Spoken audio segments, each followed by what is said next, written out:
டேய் உனக்கு அறிவே இல்லையாடா? ரீல்ஸ் எடுத்துட்டு இருக்கேன்ல, ஏன் குறுக்க வர? ரீல்ஸ் ஓகே, சோத்துக்கு என்ன பண்ண? நான் மத்தியானம் ஆர்டர் பண்ணி சாப்பிட்டேன். நானும் மத்தியானம் கேண்டீன்ல தாண்டி சாப்பிட்டேன்.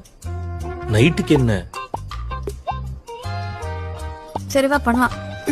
பண்ணலாமா? ஆமா புரியல. வா பண்ணலாம், சாப்பிடணும்ல. ஆ? நீ வெஜிடபிள்ஸ் கட் பண்ணு, நான் சமைக்கிறேன். நீ அந்த பாத்திரத்தை கழுவிட்டு நான் க்ளீன் பண்ணிடுறேன். ஏய், சண்டேஸ்ல ஓகே, எல்லா நாளெல்லாம் பண்ண முடியாது, டயர்டா இருக்கு. அப்ப நான் மட்டும் எல்லா நாளும் பண்ணுமா? உனக்கு வலிக்கிற மாதிரி தான் எனக்கும் வலிக்கும். பொதி ஏத்தி வண்டியில பொள்ளாச்சிக்கு அனுப்பும்போது வலிக்கலையா? இல்ல ஏன்னா ஏன்னா இட்ஸ் மை சாய்ஸ்.